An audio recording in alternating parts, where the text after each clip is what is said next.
घुटनों में दर्द, घुटनों में जकड़न, पालती मार के बैठने में परेशानी, सीढ़ी चढ़ने उतरने में तकलीफ, आखिर ये होता क्यों है? तो आज जानते हैं हम इन सब के बारे में।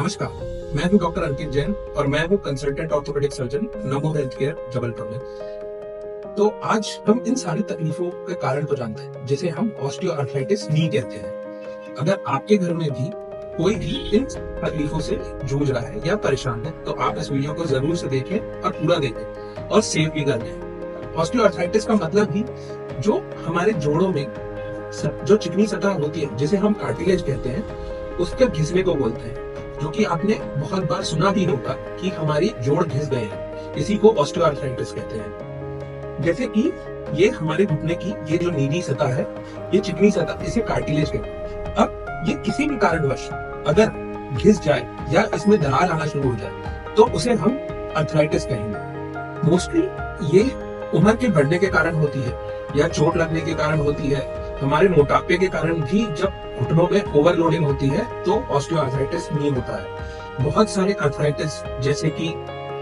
गठियावाद, माने कि रूमेटॉइड अर्थराइटिस, गाउट जिसमें यूरिक एसिड बढ़ जाता है, सोरियासिस के कारण होने वाले अर्थराइटिस के कारण भी ऑस्टियोआर्थराइटिस नहीं होता है। इन्फेक्शन होने के कारण, किसी भी चोट लगने के कारण, और इसको हमने ट्रीट नहीं किया तो जो इन्फेक्शन वगैरह हो जाता है, सूजन आ जाती है, उसके कारण भी अर्थराइटिस होता है।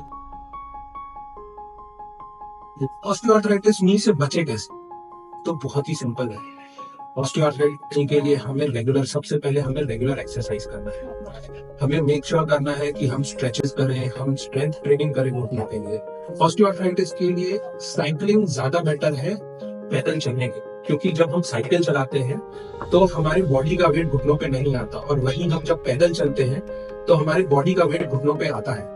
इसीलिए बहुत बार आप लोगों ने आपके डॉक्टरों से सुना होगा कि वो आपको पैदल चलने की जगह साइकिल चलाने के लिए कहते हैं। इसी तरीके से हमें वजन को कम करने के लिए डाइट, बैलेंस डाइट लेनी चाहिए, जिसमें प्रोटीन की मात्रा थोड़ी सी अधिक हो, ताकि हमारा वजन कम जल्दी हो सके।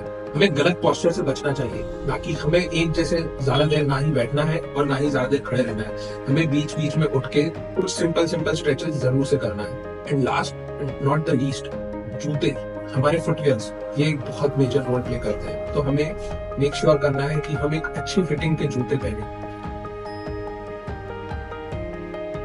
ऑस्टियोआर्थराइटिस का इलाज क्या है? ऑस्टियोआर्थराइटिस का इलाज आज के मॉडर्न जमाने में बहुत ही इजी हो चुका है। इसमें सबसे पहले आपका ऑर्थोपेडिक सर्जन आपका एक खड़े रहकर घुटनों का एक्सरे करवाए, जिससे वो आपकी घुटनों की घिसाने का ग्रेडिंग पता कर सकता है। मतलब ऑस्टियोआर्थराइटिस की ग्रेडिंग पता कर सकता है कि वो ग्रेड 1, 2, 3, 4 किस कैटेगरी में है, और उसी के हिसाब से फिर दर्द की दवाइयाँ, आपको फिजियोथेरेपी या घर में एक्सरसाइजेस, वो चीजों को प्रिस्क्राइब करके, और मेन जो एक मेजर रोल प्ले करता है कि क्या प्रिकॉशंस लेना। जैसे कि अगर आप ग्रेड 2 या ग्रेड 3 पे पहुंच चुके हो, तो फिर आपको पालती मार के नहीं बैठना है, सीढ़ी चढ़ना उतरना कम से कम रखना है, ज्यादा लंबा नहीं चलना है, इन चीजों का ध्यान रखना है। ग्रेड 2 या ग्रेड 3 ऑस्टियोआर्थराइटिस में इंट्रा आर्टिकुलर इंजेक्शंस, जो कि विभिन्न प्रकारों के होते हैं, जिसमें स्टेरॉइड्स का जो सबसे ज्यादा कॉमनली यूज होता है, हाइलुरोनिक एसिड या पीआरपी, जिसको हम प्लेटलेट रिच प्लाज्मा कहते हैं, इसके यूज से भी ऑस्टियोआर्थराइटिस को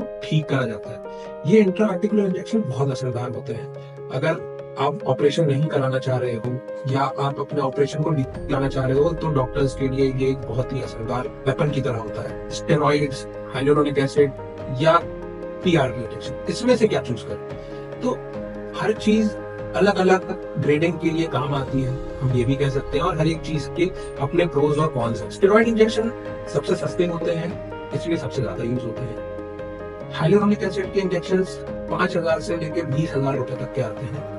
तो ये पेशेंट की रिक्वायरमेंट के ऊपर डिपेंड करता है कि वह कितना पे कर सकता है। पेशेंट को हमें ऑप्शन तो हमेशा ही देना पड़ता है, पर फिर ये किस इंजेक्शन को यूज करना है, ये उसका डिसीजन होता है। हाइलुरोनिक एसिड जो हमारे घुटनों के अंदर का जो जेल होता है, ल्यूब्रिकेशन होता है, उसे बढ़ाता है और इस तरीके से दर्द को ठीक करता है। ये घुटने के घिसने की स्पीड को कम कर देता है। और सेम टाइम पे स्टेरॉइड का इंजेक्शन है वो सिर्फ दर्द को ठीक करता है। उसको आप ऐसा समझिए कि आपने दर्द की दवाई घुटने में डाल दी है जो कि वहां पे रहेगी, वो घुटने की घिसने को कहीं से भी कम नहीं करता है।